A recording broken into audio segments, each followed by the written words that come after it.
Hey there, welcome to another edition of What Barrie's Talking About from Barrie 360. I'm Dan Blakely. On this week's program, where does all that money go the United Way of Simcoe Muskoka collects? Who's benefiting? It's certainly not going to waste. 4 of Ontario's largest school boards are taking the likes of TikTok, Snapchat, and Meta to court over the impact they're having on students. The local public board will be jumping on this as well. Remember Play It Again Sports? It's coming back to Barrie. And how are the Barrie Colts doing in their first round OHL playoff? We get the conversation started after this.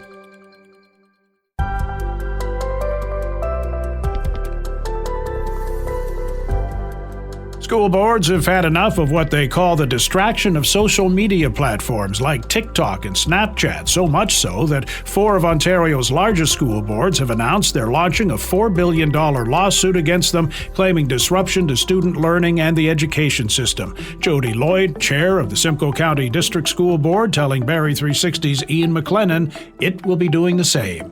So was the Simcoe County District School Board approached to be a part of this lawsuit? And if you were, are you on board? Yes, we were aware of the litigation, the mass tort litigation that was being considered. And it is the intent of our board to be part of that mass tort litigation. We are just in a different time and place in the process, and to date have not issued an action. Yeah, so why does the board feel it's necessary to join this legal action? Yes, there's very strong evidence coming forward that these platforms have been very, very harmful to our youth. It affects their brain development. It affects their mental health and their well-being. And it's not related to just what goes on in school. These platforms are being used by these students for hours every single day. And the consequences are being felt within the school system as we try and support students and the resulting consequences. And, there's evidence that's also available that, some of this has been done intentionally and with matrix and different logarithms to encourage students and to create it as an addictive factor. So there's many consequences to this, and we in the school system are working and supporting these students, and we are trying to help them, but we need additional resources, and it's felt that we need to hold these organizations accountable for what they have done. You talk consequences, but let's have some examples. What are they? Well, we're seeing record levels of anxiety, record levels of mental health issues. We are seeing, escalation in behaviors among youth and students in schools. And, an example I could give to illustrate this is, we now have 24 social workers in our school system in Simcoe County. We could use them a lot more.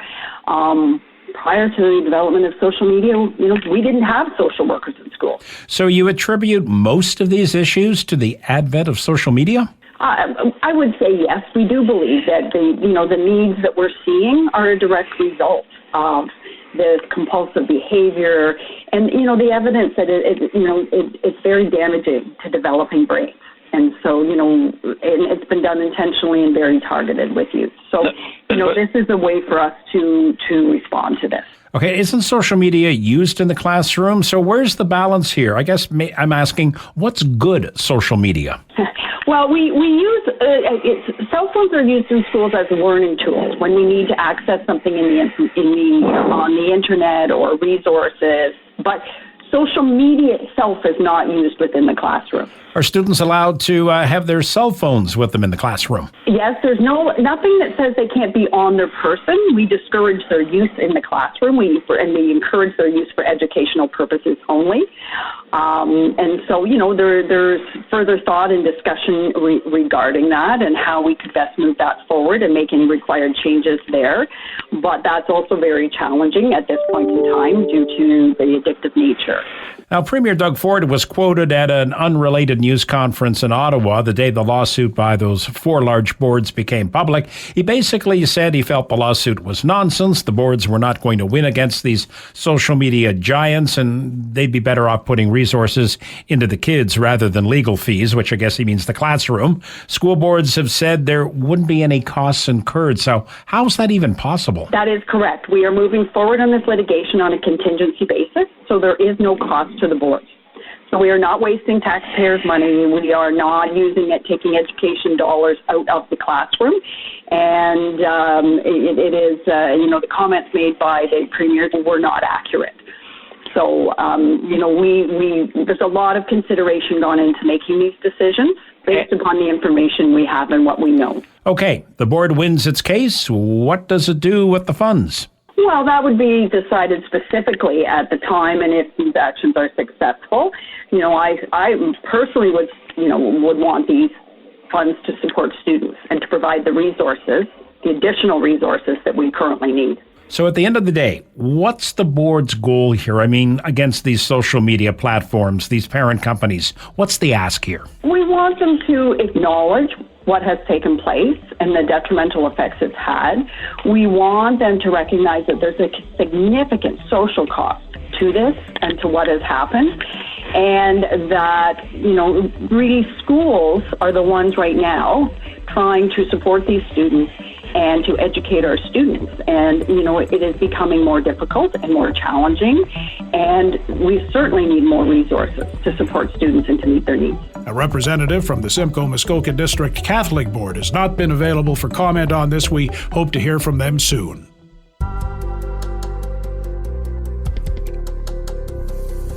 Not a week goes by that someone in the local chat groups isn't asking if there's a Play It Again sports nearby. They were a huge deal when my kids were playing sports in the 90s and early 2000s, an inexpensive way to get them started to see if they actually liked it. There was a Play It Again in Barrie once upon a time, and there will be one again, perhaps by April 15th, on Commerce Park Drive near the Cineplex Theatres in the South End. Igor Mousasticoshvily Jr. is bringing it back. He's with Barrie 360's Will Konken. What is your story? How did you get connected with Play It Again Sports? I was actually looking for opportunities in Canada, and I looked into franchises. I bought like a bunch of books and I started reading about franchises, and I have a business background too. So one of the unique things that you look for when you're looking for a business, you're looking for uniqueness and distinctiveness and in a business and competitiveness. And Play It Again is a very different model from the big boxes. We sell, we buy, we trade, which is unique, and that what made me attracted to it. I was also a customer for Play It Again Sports. Then I knocked on the door of the owner and said, "Oh, you're selling? Well, I'm buying." So that's how we got started, and then later on, I saw the potential of Barrie, and say, "Hey, let's jump into that wagon," and here we are. Yeah, and maybe for those who don't know, how does the store work? Maybe kind of just give me a little breakdown of how it works. We buy, we trade, and we sell new as well, not only used product, and everything goes. You actually can trade your used quality used. Obviously, has to be in good condition, and we're gonna evaluate the product that you bring to the store. We'll make you an offer, and once you accept that offer, you got the cash to buy anything you want in the project in the store. So is it apples, pears, bananas? Everything goes. So you don't like you start snowboarding. Oh, I don't want to snowboard anymore. I want to ski. So you bring me your snowboard, I'll give you an offer, and next year you get yourself maybe new skis or used skis. But obviously there's going to be a price and a discussion. You take it or you leave it. You don't have to. Definitely. And then sustainability and recycling seems to be a foundation about what the store represents. Why is that important? Yeah, it's very important, especially nowadays, because Play It Again plays a huge role. All the Play It Agains in North America, they are in it's something like 2 billion items have been already traded. So there's 2 billion items that didn't go to landfills across North America, and in Canada we have many stores too, and we're actually helping a lot the environment. So all these skates and tennis rackets don't go to landfills. Actually, go back to the community at affordable prices so they can be reused. And so there's a factor that everybody wins: the environment, the society, the community, and you don't break the bank, right? Exactly. Barrie used to have a Play It Again store. So why are you bringing it back? It seems like that's almost connected with it. This is a market you were mentioning before. Yes, exactly. There was a store here. I don't know the details, the whys and because it closed, but I see Barrie as a huge potential, as one of the fastest growing cities in Canada and definitely in Ontario. So there's a lot of synergies there to have a store like Play It Again in this market. We believe that we can help a lot the community and working families to have access and have their kids play the sports they want when they want.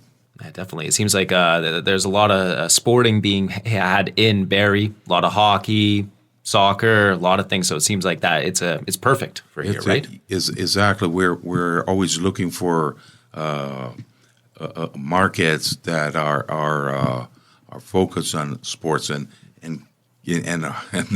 Barrie has a huge hockey base.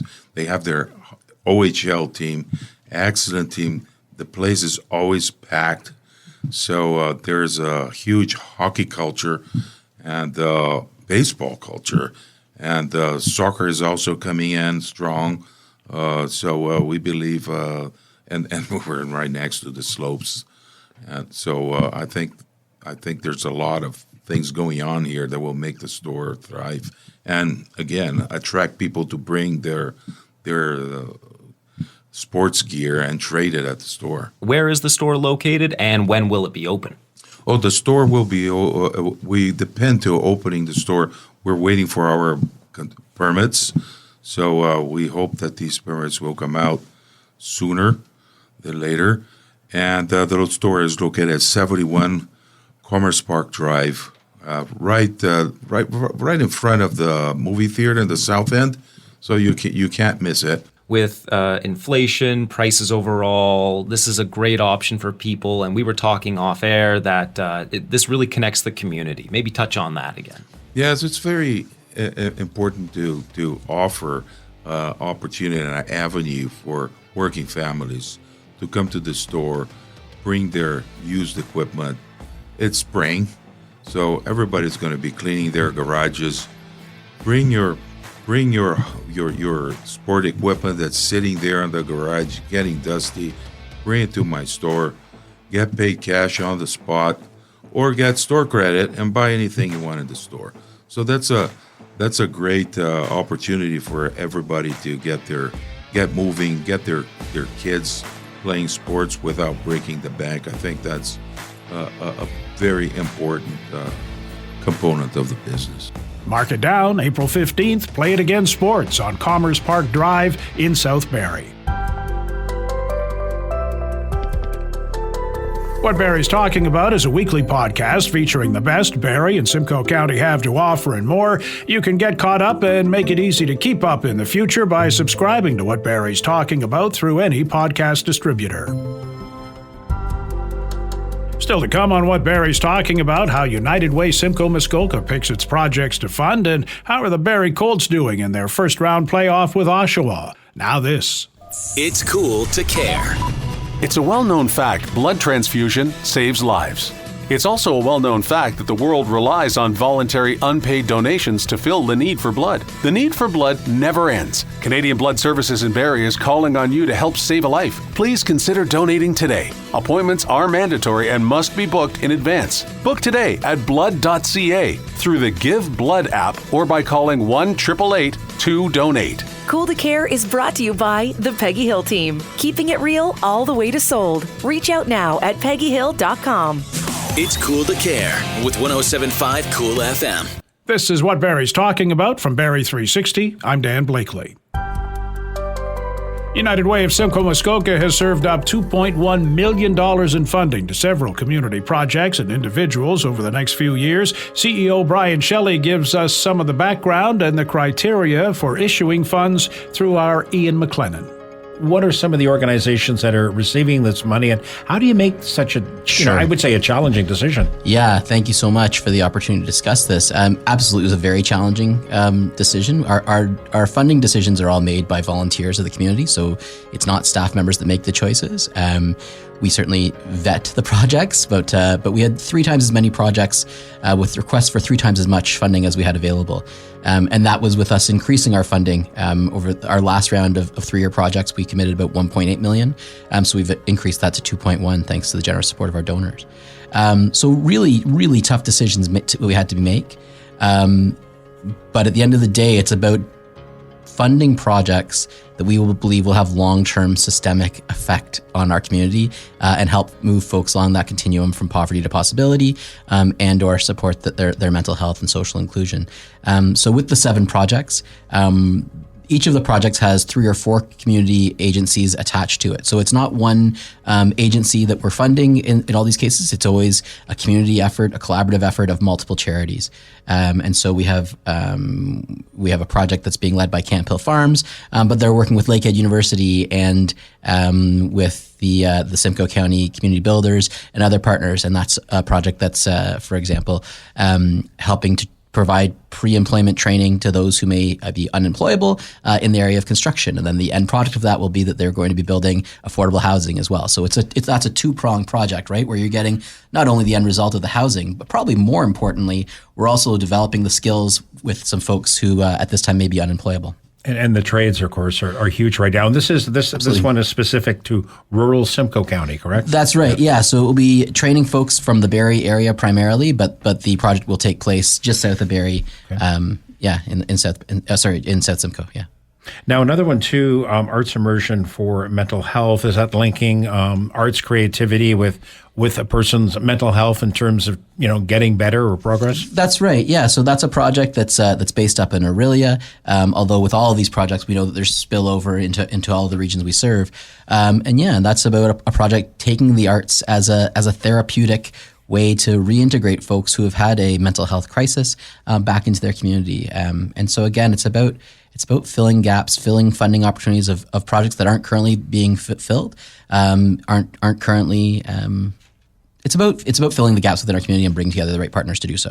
And we'll touch on one other too, the Mobile Youth Wellness Hub, because you cover a wide swath of territory. Let's not forget Muskoka. That's right. Yeah, we're really excited about this. So that's a mobile youth hub serving rural communities in Muskoka with a focus actually on serving Indigenous young people. And so through that mobile youth hub, which will be a mobile home, fully equipped with program equipment and staffed with appropriate staff, we'll be bringing not just recreational programs to rural Indigenous communities, but also therapeutic social services into those communities as well. Now we talk about gaps. Where are they greatest? What do you find as an organization when you go through the groups that apply for this money? Yeah, so we identified 4 key areas, and I don't think there'll be surprises to anyone. Number 1, housing, right? We know that we are currently in a housing crisis, and so projects that we can support that either create housing and or keep people housed is number 1 priority. Second priority, and it's just as important, frankly, is income stability. We need to make sure that folks are making enough money that they can sustain housing, that they can buy their food. And to that end, our third priority is food security. And again, we prioritize projects where we think we can move people to a place of being food secure as opposed to funding emergency food support. That's not to say that food banks aren't important. They're incredibly important. They're doing great work.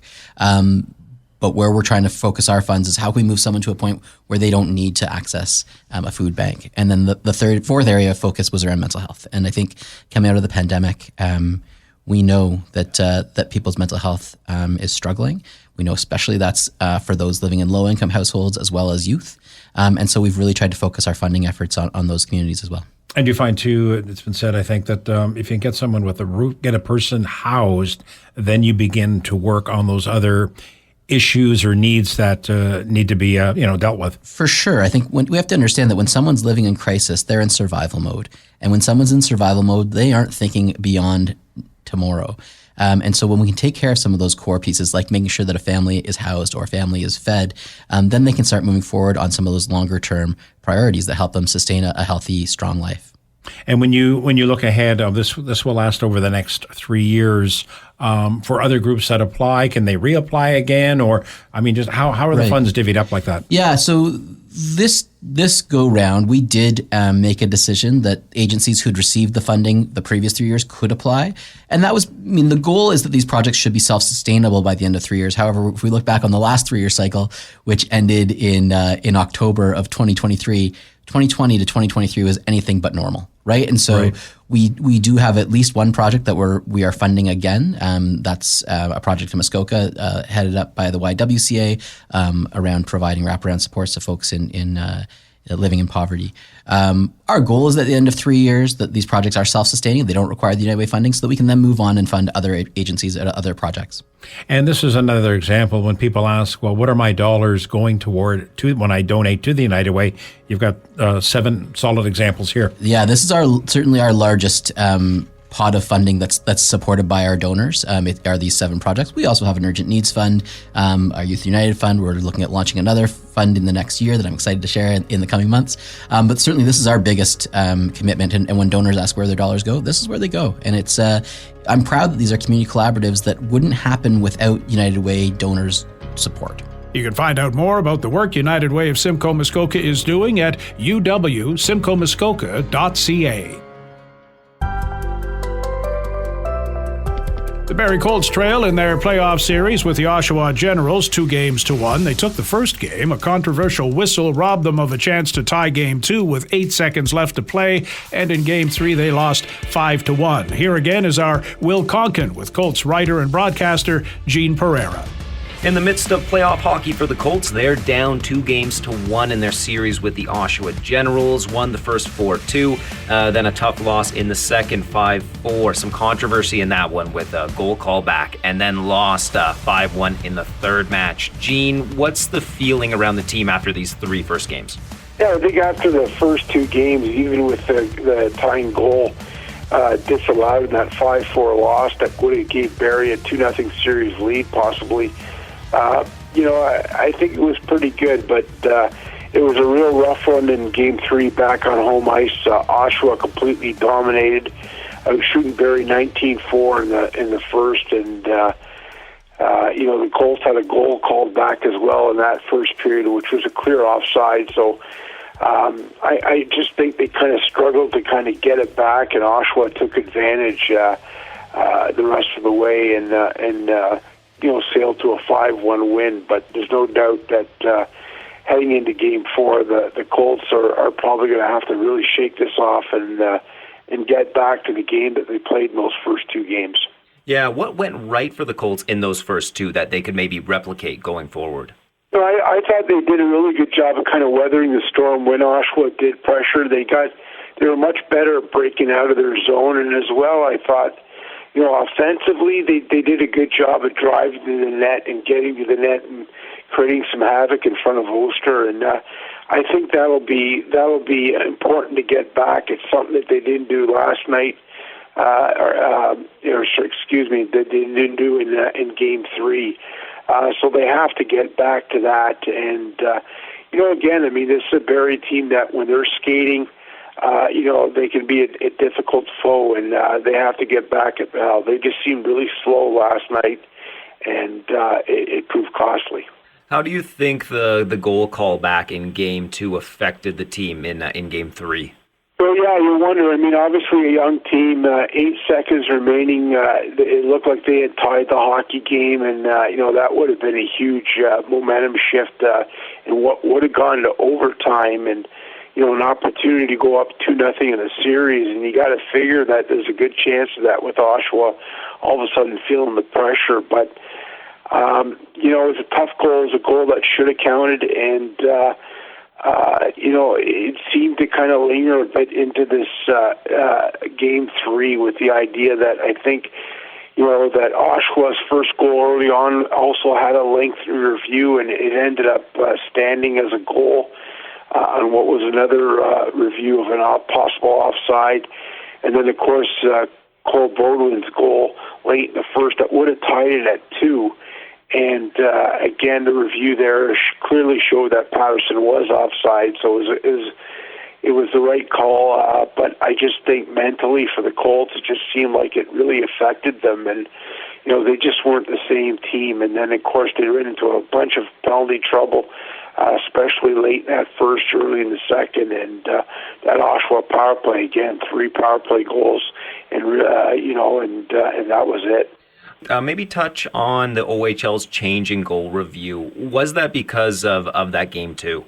Yeah, I think clearly. I mean, the timing of it is kind of shows that, and it's a situation. Look, I mean, you see some of these reviews, and they're tough calls. I mean, they're not simple calls. There's a lot of close plays, whether it be trying to determine an offside or whether the whistle went,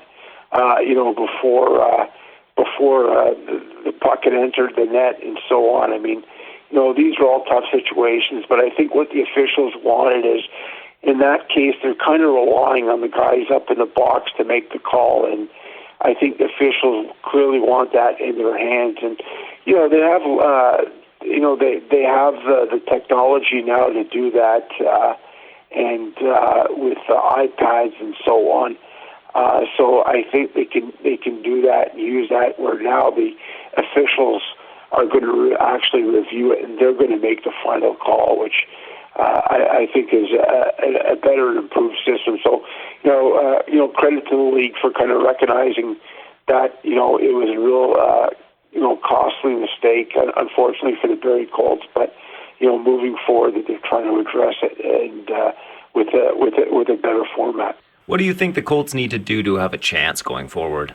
I think they got to get back to what they were doing in those 2 games. I mean, moving their feet. Again, this is a team that when they skate, they're a tough foe for anybody, and they just have that energy. And they didn't look like they had that on Tuesday night. They were just slow, and it really wasn't a Colts team that we were familiar with. And they have to get back to being that team that we saw in the 2 games. I mean, Oshawa's a heck of a hockey club. They're the big favorites, but this Barrie Colts team has been proving all second half that, they're not an easy out, and I think they have to get back to that, and I think they stand a good chance of, tying up this series if they do. Game 4 is tonight at Sadlin, Game 5 Friday in Oshawa, then if the Colts extend it, back in Barrie Sunday, and Game 7 in Oshawa Tuesday. We'll see what happens. Thanks as always, Gene. Thanks, Will. And that's our program for this week. Thanks to Ian and Will for their input, to Matt Ladder for his technical expertise, and to you for listening. If you like what you've heard, please subscribe to What Barrie's Talking About, rate it, review it. You can also keep up with What Barrie's Talking About on X at Barrie360, on our website, Barrie360.com, and there's our daily Kickstart podcast available from any streaming service and on our website. I'm Dan Blakely. Hope you'll join us again next week.